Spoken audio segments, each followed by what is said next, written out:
Simon, does it look as though you're all geared up for doing this? Excellent. Right. In that case, over to our educational speech for tonight. Simon Day with the speech, an educational session titled Speechwriting and the Art of Rhetoric. Over to you, Simon.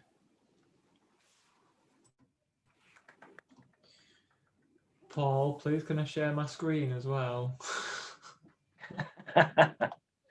Thank you.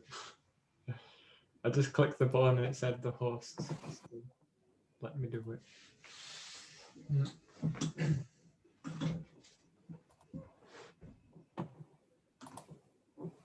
Oh, I think it's right. Try now.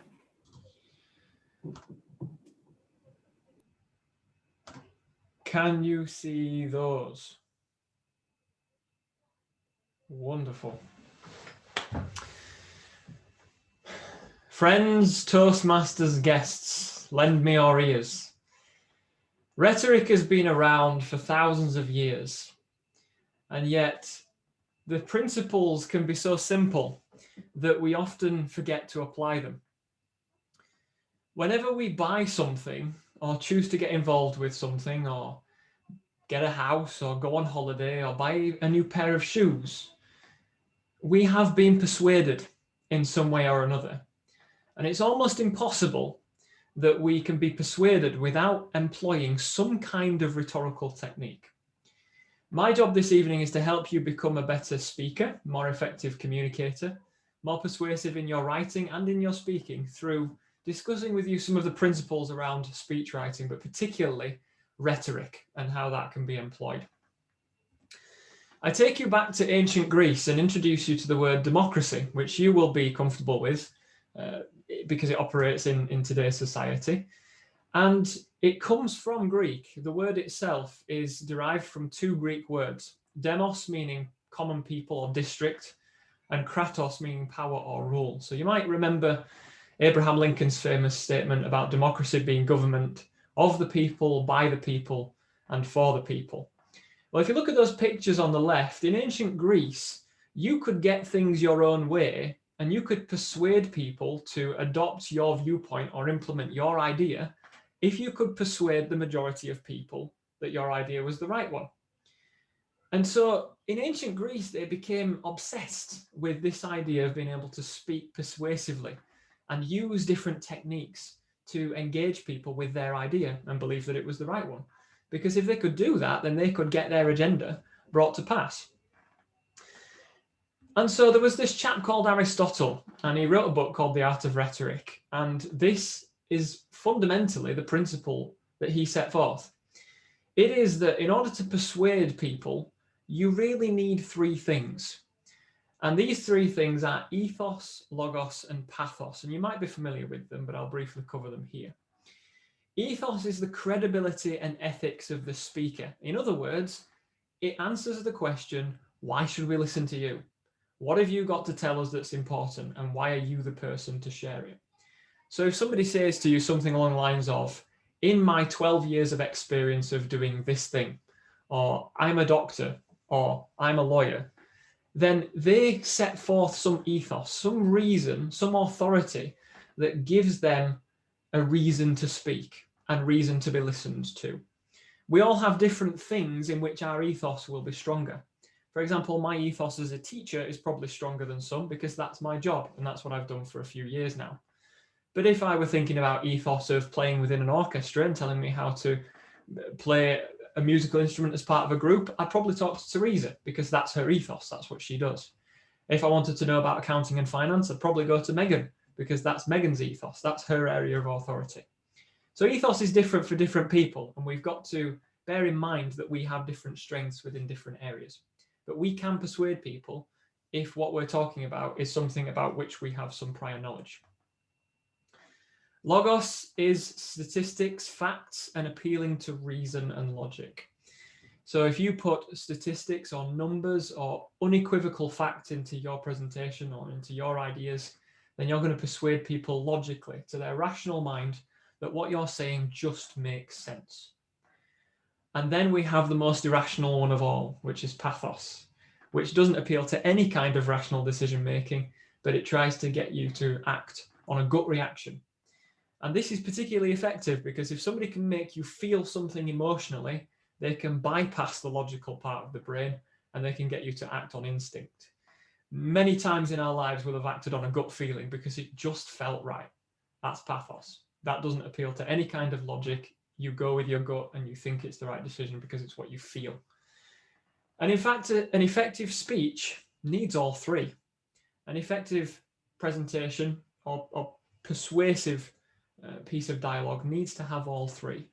And that's quite rare because generally speaking, you can get away with just using one or the other, but in a speech, you have to engage your audience on a number of levels. And all three need to be in place for the speech to serve its purpose and really persuade people. I can't claim credit for this. I have to give plenty of credit to Simon Lancaster, who's one of the world's top speechwriters. And he gave a TEDx talk in Verona a number of years ago called Speak Like a Leader. And he sets forward 6 rhetorical techniques that are most commonly used and most effective in all of the world's top speeches and most persuasive speeches in history. He sets forward 6, and I have added 2 at the end from my experience that I've found to be particularly useful. So there are 8 here. I'm briefly going to cover them. Number 1 is breathless sentences or phrases, which we call a syndeton. What this does is it creates urgency and desperation for your listener. So if you were to list a number of things in succession with commas instead of connectives, then it creates a sense of desperation and urgency. So, for example, if I were to say, loads of people are at risk from coronavirus, students, nurses, healthcare professionals, doctors, teachers, the elderly, the vulnerable, it creates that sense of desperation and urgency because I've removed any sense of connective and simply listed the items. Number 2 is speaking in threes. It's underused, it's powerful, and we need to do it more. Number 3 is balanced statements. We can call this chiasmus or phrase reversal or contradictions, but these statements have a rhythm and a music to them. If you remember John F. Kennedy's speech, remember, ask not what your country can do for you, ask what you can do for your country. It has a rhythm and a music and a balance to it, and those statements stick in the memory. I don't remember anything else about John F. Kennedy's speech apart from that sentence. I'd be surprised if you did. Number 4 is metaphor. And this is particularly powerful when you think about the coronavirus since March. How many different ways have we heard this virus described in metaphor? As a mountain to climb, as a tunnel to pass through, as a mugger in the street, as a cake with 3 layers. You can keep going and keep going.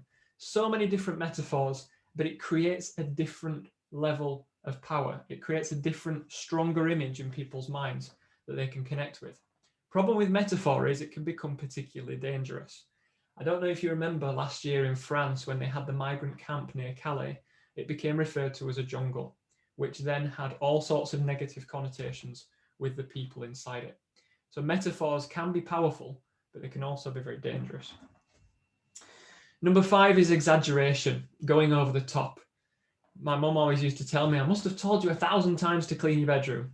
Might actually not be an exaggeration, but going over the top is quite useful as part of a speech, but it has to be used with caution because if your whole speech is over the top and exaggerated, you become very difficult to trust. But it can be a humorous thing if used in careful balance. Number 6 is rhyming, poetic language and alliteration. You might remember the trial of O.J. Simpson, in which one of the defending lawyers said, if it doesn't fit, you must acquit. And that became one of the taglines of the whole case through the media, and it became quite a powerful movement. Poetic language and rhyming can stick in the memory and also be very powerful. These are the 6 that Simon Lancaster suggests. I suggested 2 further ones. One is to create a puzzle and a solution. This can be done in many different ways, but the aim that you are trying to achieve is curiosity. If you can achieve curiosity in the minds of your audience, there is no atmosphere in a room as powerful because you've got them. And if you can drag that puzzle and solution out over a few sentences or even through an entire speech, you can create a powerful narrative for your audience that will have them waiting for you to deliver the answer. And number 8 is to use connecting language, such as anecdotes, bringing yourself into it, making it human and personable, and all these pronouns like we and we must and we need to, bringing the audience together in a whole. All of these are powerful techniques that can be used, and I want to share with you a specific example of when these things are weaved together, what impact they can have as part of a speech. Here is a speech from Barack Obama, and this was his 2008 acceptance of the presidency.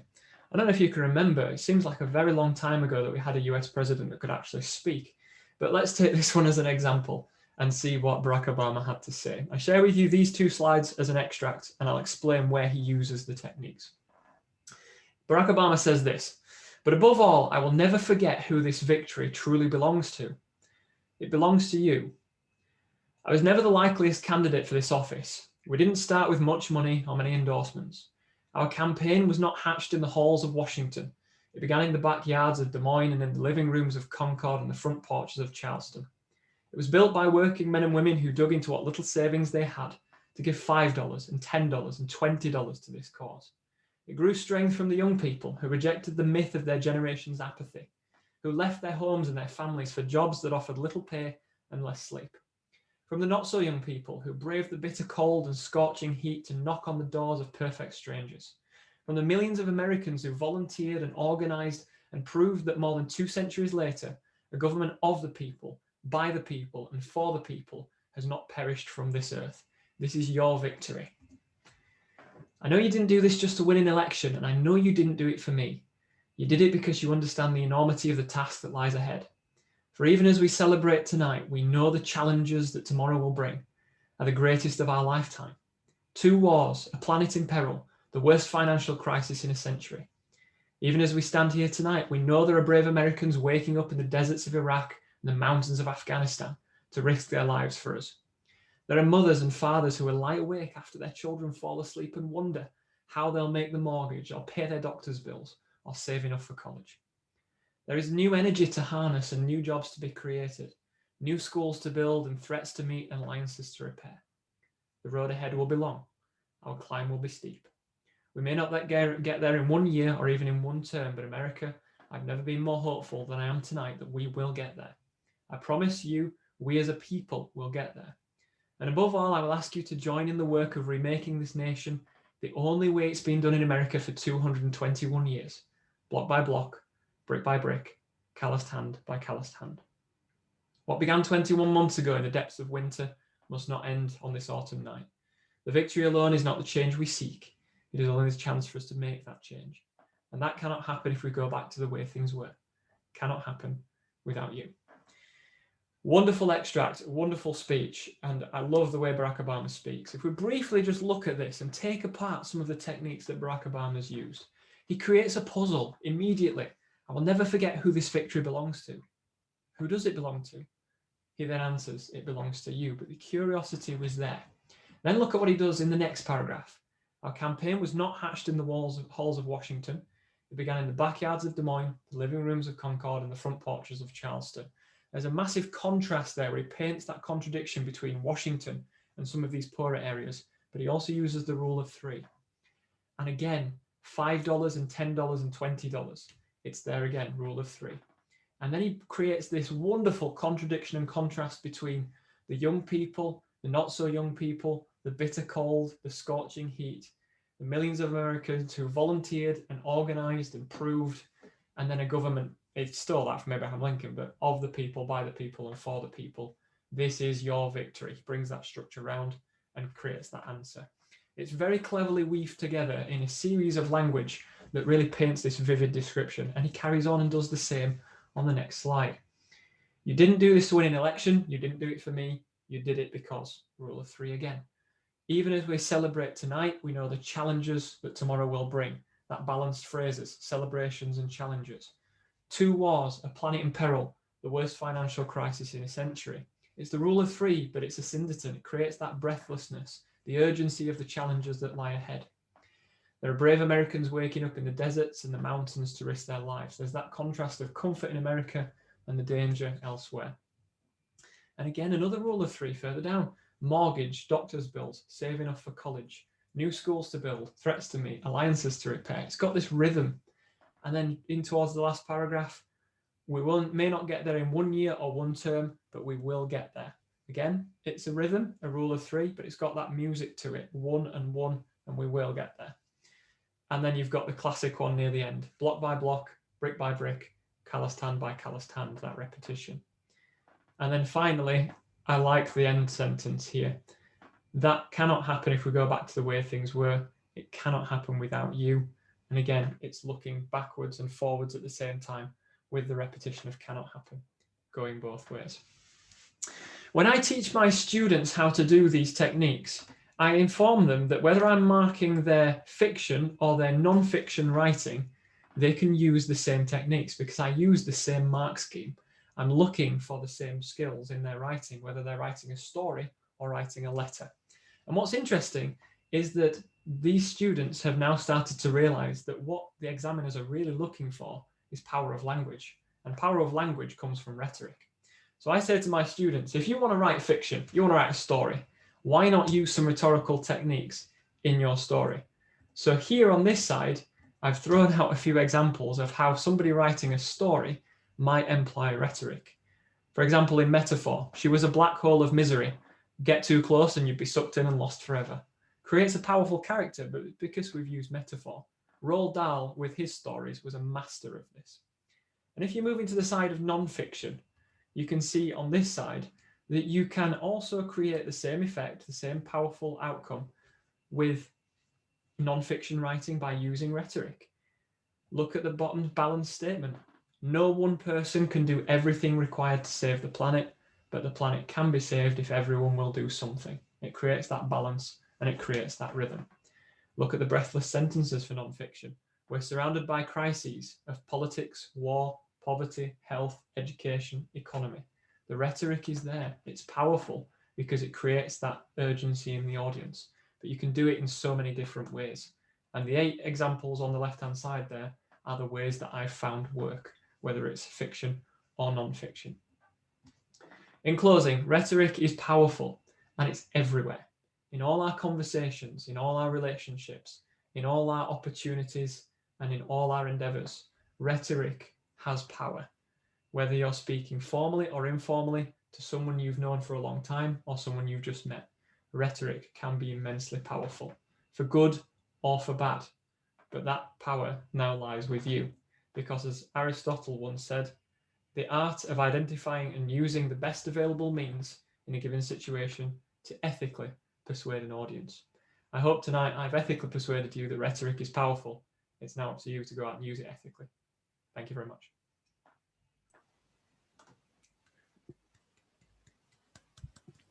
Thank you very much, Simon, for a very interesting and useful educational session. Given that everything we do in Toastmasters is